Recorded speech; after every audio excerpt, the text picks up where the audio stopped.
আমাদের জুলাই কন্যারা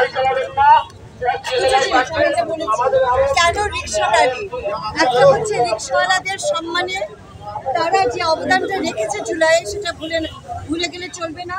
আমাদের অনেক জুলাই কন্যারা বলেছে ওদের জন্য আমরা বেঁচেছি এবং তারা তাদের সম্মানটা রিক্সাওয়ালাদেরকে ব্যাখ্যা করতে চায়, সেই কারণে তাদেরকে সাথে নিয়ে এই র্যালিটা হচ্ছে।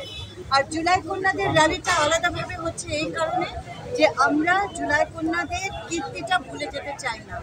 1 মাস ব্যাপী যে কি বলবো স্মরণ সভাগুলো হচ্ছে, অনুষ্ঠানগুলো হচ্ছে, সেখানে প্রথমেই শুরু হয়েছে আজকে 14ই জুলাই, এটার সূচনা ঘটছে। মেয়েরা রাস্তায় নেমেছিল এবং তারা প্রথম শিকার হয়েছিল, প্রথম আওয়াজ তুলেছিল, প্রথম প্রতিবাদ করেছিল। এই বাক্যটা যেন ইতিহাস থেকে কোনোদিন মুছে না যায়, এটা একটি। এবং সেই কারণে সেদিনকার মেয়েরা পাবলিক ইউনিভার্সিটি, প্রাইভেট ইউনিভার্সিটি, কলেজগুলোর ইয়াং মেয়েরা সবাই কিন্তু আজকে এই র্যালিতে অংশগ্রহণ করছে। এটা একটা। আর আরেকটা হচ্ছে আমার মন্ত্রণালয় থেকে আমরা এদেরকে চিহ্নিত করার গবেষণার কাজটা শুরু করে দিয়েছি, লঞ্চ করেছি, শুরু করে দিয়েছি। আশা করছি অগস্ট মাসের শেষে আমাদের প্রথম ফাইন্ডিংটা আমরা পাবো। ঢাকা শহরের অন্তত জুলাই কন্যাদেরকে চিহ্নিত করা হয়ে যাবে, সেটার একটা পাবলিকেশন হবে।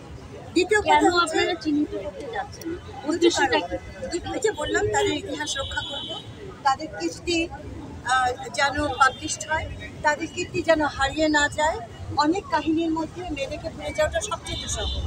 71-এ আমরা মেয়েদেরকে ভুলে গেছিলাম, তো এবার তো 24-এ তো শুরু করতে দেওয়া যাবে না, এটা একটা জিনিস। আর তাছাড়া সময়টাও এখন ভিন্ন। আর আরেকটা সবচেয়ে বড় কথা হচ্ছে যে তোমরা দেখতে পাচ্ছ আমরা বারবার বলছি জুলাই কন্যাদেরকে আমরা হারিয়ে যেতে দেব না।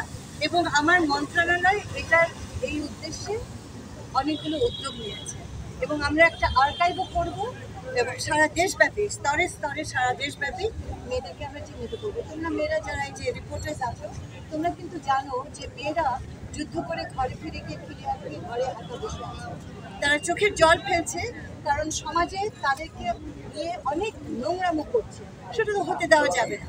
এবং তাদের কাছে আমাদের পৌঁছানো, তাদেরকে কাউন্সিলিং দেওয়া, তাদেরকে আবার কী বলে মনোযোগ শক্তি দিয়ে তাদেরকে স্বাভাবিক নর্মাল সমাজে ফিরিয়ে আনা, এটা কিন্তু আমাদের সবার কাজ। তুমি যদি একটু কিছু বলো প্লিজ।